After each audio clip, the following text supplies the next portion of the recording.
Salut, c'est Laurent de T-Tactical. Aujourd'hui, vidéo spéciale. Bienvenue dans le nouveau QG T-Tactical qui est en travaux, mais justement, ça m'aura bien servi en fait pour le test, la review de ces deux valises étanches de chez Plastica Panaro, dont je vais vous parler aujourd'hui. Alors ça va être une review un petit peu spéciale parce que déjà je peux pas juste m'asseoir à une table et vous montrer les trucs, donc je vais devoir bouger un petit peu, mais je vais vous montrer au fur et à mesure. Et deuxièmement parce qu'il y aura pas mal de pièces rapportées, de morceaux que je vais rajouter, puisque j'ai quand même fait pas mal de tests et donc elles ont un petit peu connu la misère et je vous rassure tout de suite, elles s'en sont bien sorties. Donc pour commencer, je vais déjà vous donner un petit peu les caractéristiques générales de ces deux valises étanches anti-choc. Et puis après, j'irai un petit peu dans les détails sur chaque modèle, je vous montrerai un petit peu les tests qui ont été réalisés. Et puis comment je l'ai senti de manière générale par rapport à chaque modèle. Donc là, ne me fatigue pas trop, je dois dire, je vais prendre mes notes. Donc ici, on a la Max 620 H250 TR. Ça a l'air long, mais en fait c'est très simple. C'est la gamme valise, toutes les deux, c'est des Max de chez Plastica Panaro. 620 H250, en fait ça veut simplement dire que la grande dimension intérieure ici, elle est de 62 et que l'épaisseur à l'intérieur toujours, elle est de 25 cm. Donc je vous montre un peu la bête, on aura encore l'occasion de la revoir après. Hop, vous voyez un petit peu le format, voilà. Alors la deuxième que j'ai ici, c'est la Max 1100, idem, hein, rien de bien compliqué. La longueur à l'intérieur, elle est de 110, donc ça va être clairement une valise qui est orientée pour les armes longues ou alors beaucoup d'armes courtes. Et en tout cas qui a une longueur dans sa grande dimension de 1,10 m. Autre truc à dire, le TR à la fin du nom de celle-ci est pas là pour rien, puisque c'est une valise qui va s'occuper d'un système type trolley, donc qui va permettre de la faire rouler avec une poignée intégrée. D'ailleurs, je sais pas si on le voit, elle est encore humide parce qu'elle sort du test d'immersion. Système très bien fait dont on va parler après. Voilà. Donc, pour ce qui est des caractéristiques communes, ces deux valises-là sont faites pour tenir le coup à des températures allant quand même de moins 30 degrés centigrades à 90 degrés centigrades. Donc on va avoir des plastiques qui vont quand même être hyper costauds, qui sont pas cassants au froid et qui sont pas non plus super ramollis au chaud. Donc là, vous avez déjà de quoi voir venir. Alors, au niveau des certifications d'étanchéité, elles sont IP67, c'est-à-dire que le premier, le 6, c'est l'indice de protection contre la poussière, donc c'est l'indice le plus haut, ça veut dire qu'elles sont complètement étanches à la poussière, particules ultra fines et tout, ce que j'ai testé.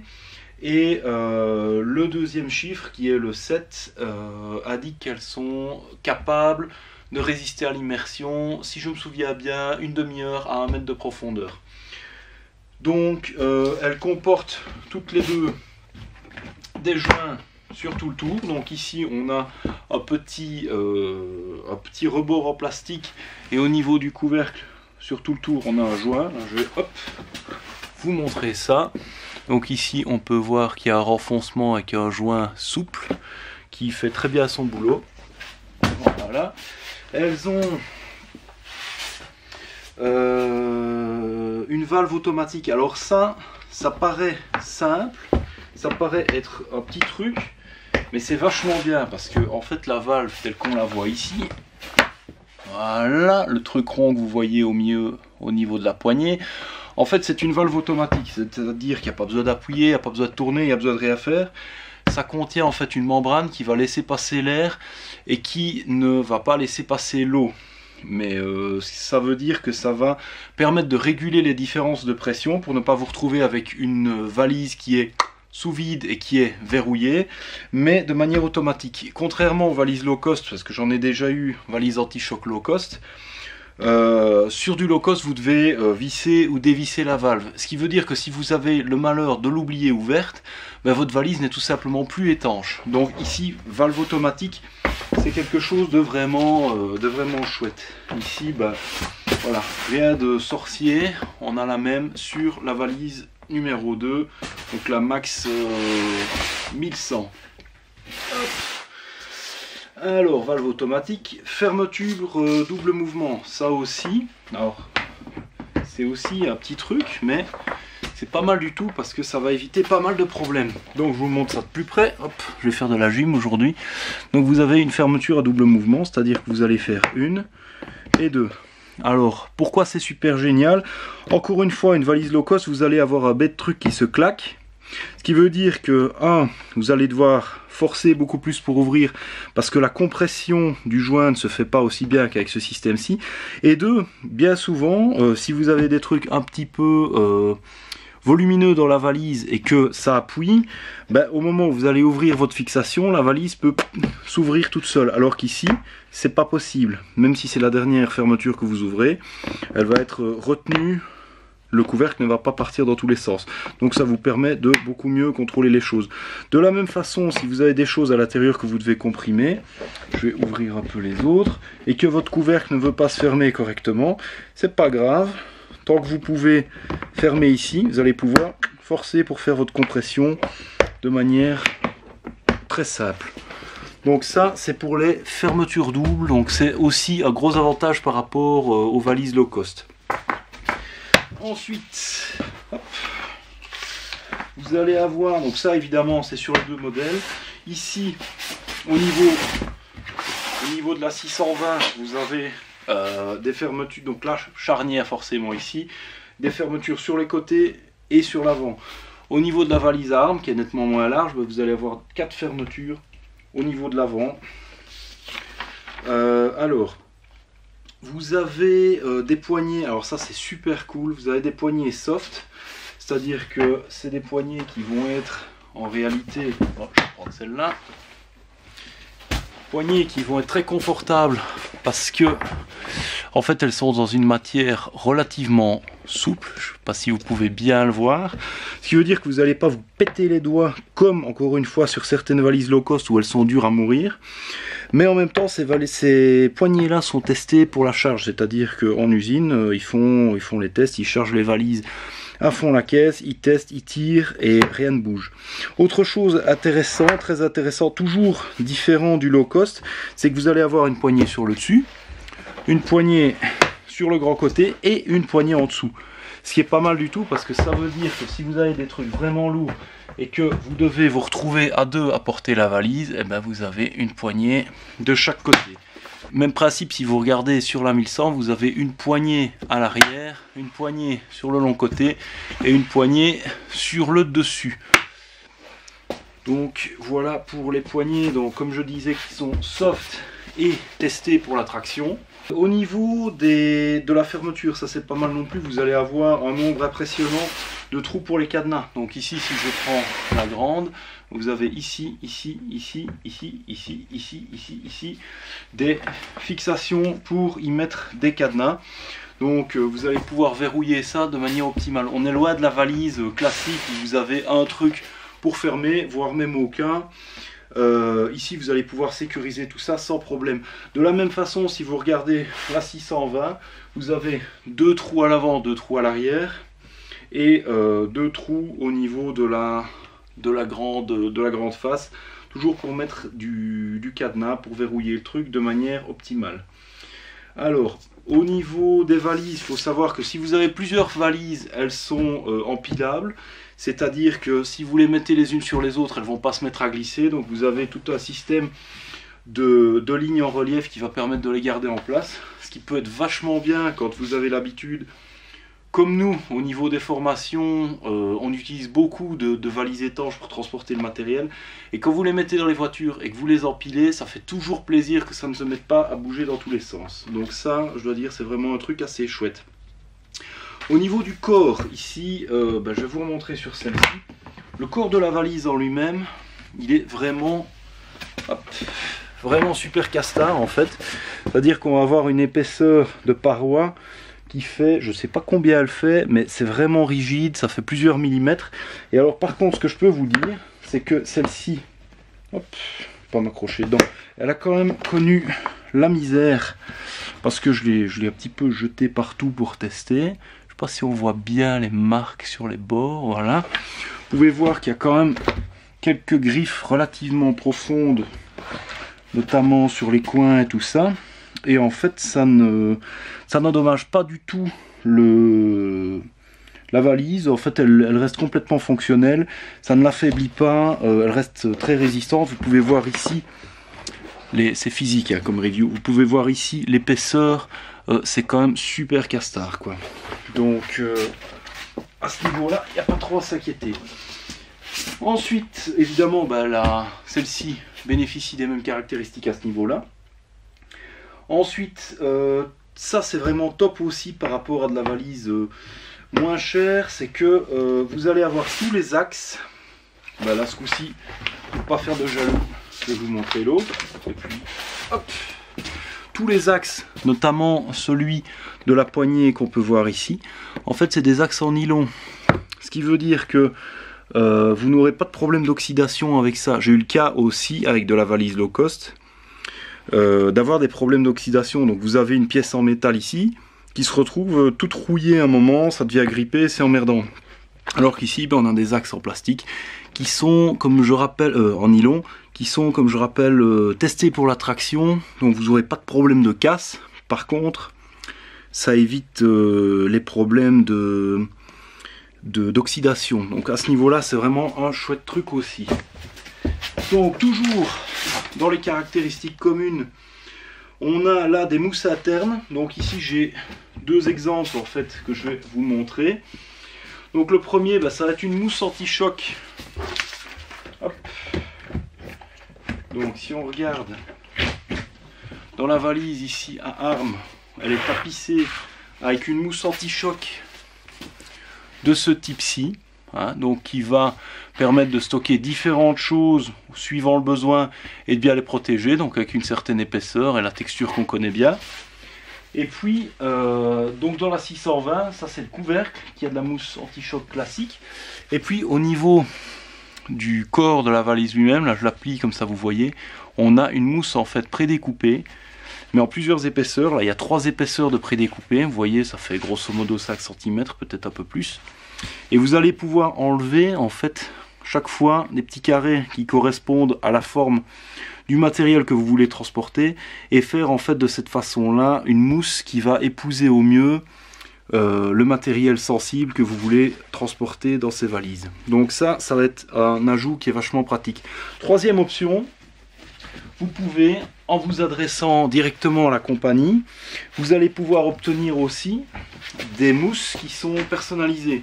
Donc si vous avez un matériel sensible bien spécifique, des appareils photo, des caméras, des armes, tout ce que vous voulez, vous allez pouvoir obtenir en fait des mousses fraisées qui vont être personnalisées.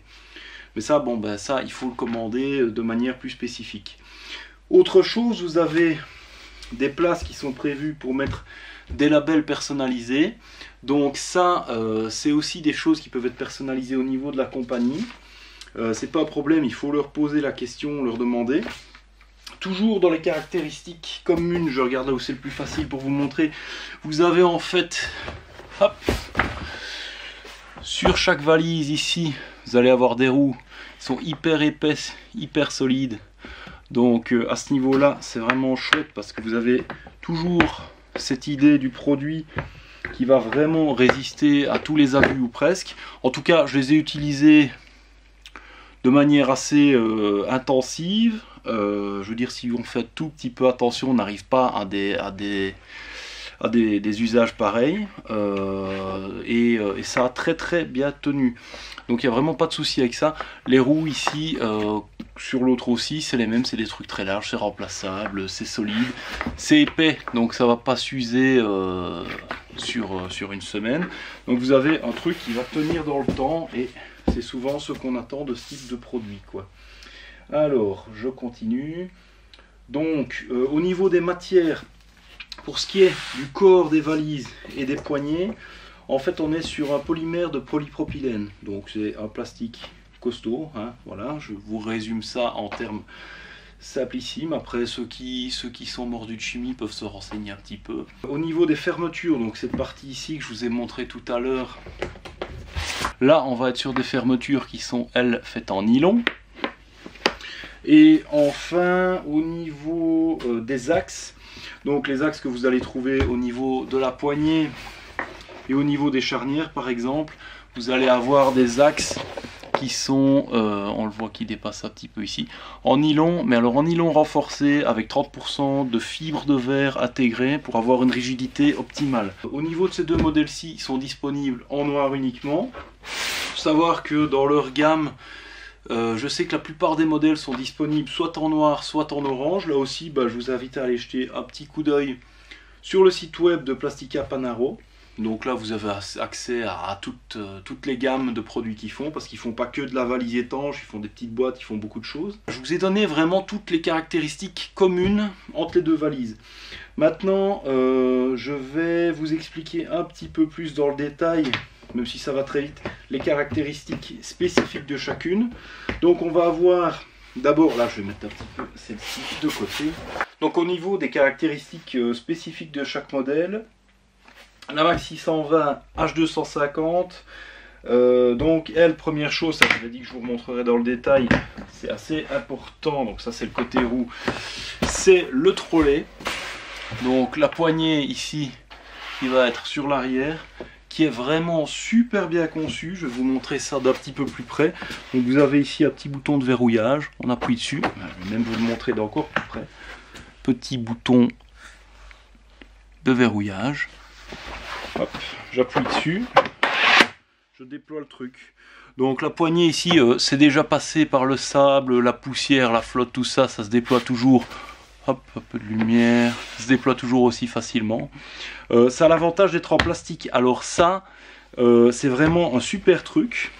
Je vais la remettre là.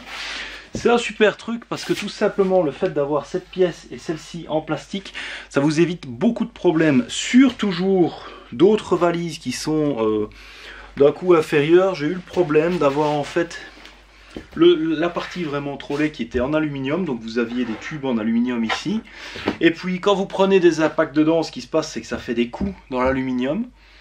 Et donc si la poignée elle est rétractée, elle devient très difficile à sortir, et si au contraire elle est à l'extérieur, elle devient très difficile à rentrer, et puis de toute façon toutes les manipulations deviennent difficiles après. Ici, comme vous allez le voir juste après, cette valise-ci, j'ai dû la jeter sur le sol qu'il y avait ici en dessous en fait, qui était uniquement empierré. Je l'ai jeté d'une hauteur de plus ou moins 1,50 m, une bonne trentaine de fois. Clairement, ça a pris des impacts, mais ici, ça reste très très lisse. Je dirais rien qui dépasse le millimètre d'impact. Mais comme vous pouvez voir, ici, je peux rétracter et ressortir la poignée sans aucune difficulté. Si j'avais fait ça avec une de mes anciennes valises avec les pièces en aluminium, ça n'aurait pas pu fonctionner. Ça n'aurait plus fonctionné du tout d'ailleurs. Donc ici, hop, hop. Ici au niveau des dimensions en fait, au niveau de l'extérieur, on va être à 68,7 dans ce sens-là, 52,8 dans ce sens-là, et 28,6 dans ce sens-là. Ça vous donne une petite idée de la taille de l'engin, je vais dire. Maintenant, là où c'est vraiment important, forcément, je vais vous ouvrir un peu le truc, hop, c'est au niveau des dimensions internes. Donc, comme son nom l'indique, dans ce sens-là, elle fait 62. Comme son nom ne l'indique pas, dans ce sens-là, elle fait 46. Et alors en profondeur, elle fait 25. Autre truc important à savoir, parce que ça peut avoir une importance suivant le type de matériel que vous transportez. Donc, sur cette épaisseur de 25, vous allez avoir donc le fond qui fait une profondeur de 19 cm et le couvercle ici qui fait une profondeur, lui, toujours en intérieur, hein, de 6 cm. Donc pour le matériel qui va aller dedans, ça peut avoir une importance. Encore un truc important à signaler, qui va aussi vous expliquer pourquoi il faut de la condition physique pour faire des reviews, c'est cette valise à vide, elle pèse 8,5 kg. Donc je peux faire mes séries avec. 8,5 kg. C'est pas super léger si on tient compte du poids habituel d'une valise. Maintenant, pour un matériel de protection comme celui-ci, qui n'est pas simplement un bête contenant passif, on reste sur quelque chose de très bien. On n'est pas sur un matériel qui est très très lourd, on est sur quelque chose qui est raisonnable. Je l'ai manipulé pendant un bon moment pour réaliser les tests que vous allez voir. C'est quelque chose qui reste tout à fait utilisable. D'autant plus qu'elle est, comme je l'ai déjà montré, équipée de la poignée qui est ici et qui va donc permettre de la faire rouler. Qu'elle est équipée de poignées multiples, donc ça va permettre de la porter éventuellement à deux ou même plus facilement tout seul ou même d'en empiler, enfin tout ce que vous voulez. Que les poignées sont hyper confortables, donc là aussi la répartition du poids va être beaucoup plus agréable que si vous aviez un truc en plastique dur hyper monstrueux. Donc au niveau du poids, 8,5 kg, voilà, c'est pas ultra lourd. C'est pas trop léger non plus, parce que si tu étais trop léger, ben, ce serait plutôt inquiétant par rapport à la qualité du matériau. Donc ici, vu les épaisseurs et vu la qualité globale, ben, on a un poids qui est tout à fait raisonnable. Donc, au niveau de la Max 1100, alors là on a des dimensions extérieures de 117,7 cm dans ce sens là, de 45 dans ce sens là et de 15,8 dans le sens de l'épaisseur. Donc voilà pour l'extérieur. Maintenant si je vous montre au niveau intérieur, hop, vous remarquez qu'ici on a, je vais vous le montrer de plus près, on a aussi un truc qui est vachement bien, c'est un petit rebord là, hop, qui va permettre en fait d'ouvrir la valise de manière beaucoup plus simple quand éventuellement il y a une petite différence de pression. Donc voilà. Donc au niveau des dimensions intérieures, on a à l'intérieur, donc comme son nom l'indique aussi, 110 dans ce sens-là. On va avoir 37 dans ce sens-ci. Et en profondeur, on va avoir 14. Là aussi, la répartition entre le couvercle et le fond. Le couvercle, vous êtes à 4,5 cm d'épaisseur à l'intérieur. Et le fond, vous êtes à 9,5 cm à l'intérieur. Là aussi, le poids, bah, c'est comparable à la précédente. Poids à vide, 8,3 kg. Alors, de manière tout à fait subjective, pas que ce soit les 200 grammes qui fassent particulièrement la différence, mais cette valise-ci paraît un petit peu plus légère au transport, pour la simple raison qu'elle est un petit peu plus large, tout ça, donc ça a l'air plus léger parce que ça a l'air plus grand. Mais voilà, même remarque que pour l'autre, ici vous avez du matériel qui va être de très bonne qualité, qui va avoir une dureté optimale. D'ailleurs, juste pour rire, si je vous fais un petit test en live, vous voyez que je peux me promener dessus. Ça va pas bouger d'un poil, voilà. D'ailleurs, allez hop, soyons fous, je vais vous le faire pour la deuxième aussi. Voilà.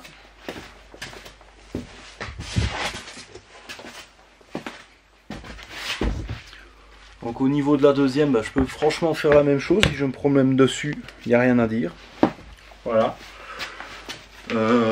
Bon, je suis un peu moins de 100 kg, donc c'est pas des charges exceptionnelles, mais ça résiste bien, ça va très bien résister aux contraintes de la vie de tous les jours, quoi. Donc, au niveau des tests, c'est là que ça devient intéressant. Au niveau des tests, j'ai fait des tests d'impact, tout simple avec, c'est-à-dire que je vous ai ajouté les images au fur et à mesure, ou après, enfin, je vais bien voir comment ça se met le mieux, mais je les ai prises, je les ai jetées.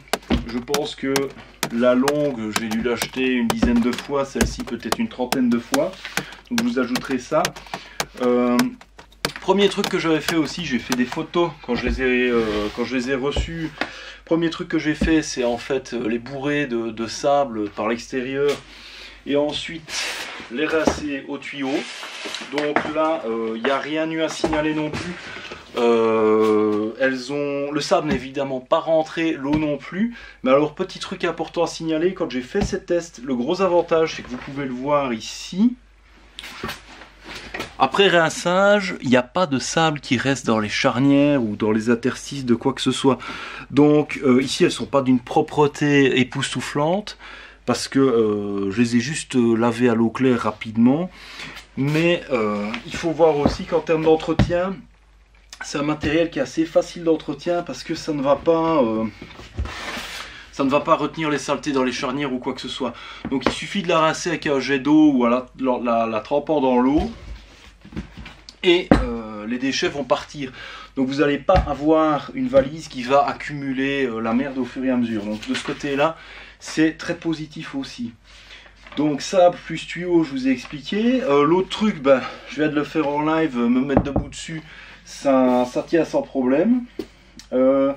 Autre chose, vu que j'étais justement en plein chantier, ce que j'ai fait, c'est que comme je devais disquer du béton sur une bonne dizaine de mètres, j'ai généré énormément de poussière, à tel point qu'à un moment je voyais plus au-delà de 30 cm devant moi. Donc énormément de poussière, énormément de particules fines. J'avais un masque, je vous mettrai des photos.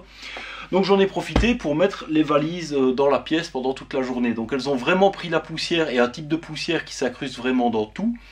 Et là aussi, rien du tout n'est entré. Je peux d'ailleurs vous montrer l'intérieur. L'intérieur, lui, n'a été nettoyé à aucun moment. Et comme vous pouvez voir, c'est resté justement super nickel. Il n'y a pas un gramme, il n'y a pas un micron de poussière là-dedans. Il n'y a rien du tout. Donc le test de la poussière, il a été parfaitement réussi. Et enfin, le dernier test qui était peut-être le plus marrant, et aussi celui où j'ai vraiment risqué ma vie, c'était le test de l'immersion. Donc ce que j'ai fait, c'est que je les ai emmenés près d'une rivière, et donc je les ai bourrés de papier journal pour avoir vraiment un matériau témoin qui absorbe l'eau si jamais il y avait la moindre fuite. Et donc je les ai immergés, je me suis mis debout dessus pendant qu'elles étaient immergées, j'ai un petit peu surfé comme vous verrez, et ça a parfaitement résisté. Donc au niveau des tests, c'est super satisfaisant, mais je vais vous mettre ça juste ici après dans la vidéo.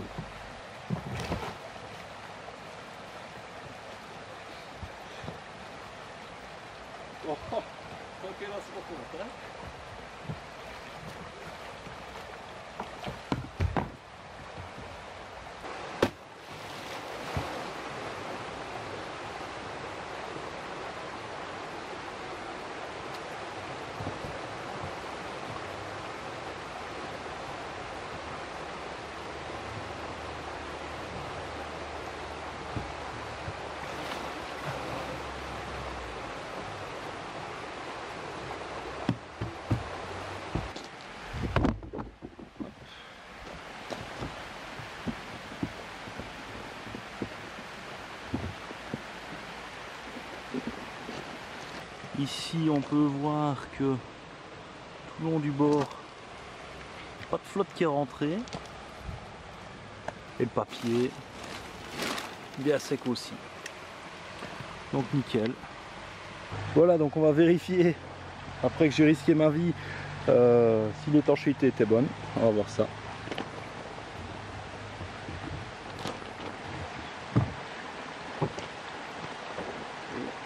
Il y a de nouveau rien qui est passé. La flotte est sur l'extérieur du joint, mais elle n'est pas passée à l'intérieur en fait. Donc ça se voit très nettement. Au niveau des papiers, il n'y a rien qui est humide. Donc au niveau du test d'étanchéité, on est très bien. Donc en conclusion, moi je suis vraiment ultra content de ces deux modèles. Je suis vraiment impressionné parce que je suis pas passé dessus en camion non plus, mais c'est pas fait pour. En attendant, avec tous les tests que je leur ai fait subir, ces valises-là se sont comportées de manière tout à fait exemplaire. Donc personnellement, moi je ne peux que vous les recommander. Le seul truc, je viens de m'en rendre compte que j'ai complètement oublié de noter les prix et je m'en souviens pas. Donc ce que je vais faire, c'est que je vais les incruster dans la vidéo après. Donc comme ça, bah, vous verrez ça. Je vous mettrai les prix exacts. Et puis je mettrai sûrement dans la description où elles sont disponibles. Donc voilà, conclusion, bah, je pense que je les ai quand même pas mal testés. C'est du super matos, ça résiste très bien. Vous voyez ici les faces, j'ai beau les avoir immergées tête en bas dans la rivière avec des pierres, tout ça, ça fait des toutes petites grattes, mais ça reste nickel. Je peux grimper dessus, je peux faire tout ce que je veux avec. Ça résiste très bien, c'est étanche, c'est anti-poussière, c'est anti-choc, ça tient ses promesses. Donc si vous voulez du matériel de qualité, qui va durer dans le temps, c'est ça qu'il vous faut. D'ici à la prochaine, n'hésitez pas à mettre un pouce bleu sur la vidéo YouTube, à mettre un like sur Facebook, à vous abonner à la chaîne, tout ça. Éventuellement, allez jeter un petit coup d'œil sur ma page Tipeee si vous voulez soutenir la chaîne. Et en attendant, je vous laisse passer une bonne journée, une bonne soirée, un bon repas, bon voyage en voiture suivant où, quand, comment vous écoutez, vous regardez cette vidéo. Et voilà, ciao ciao!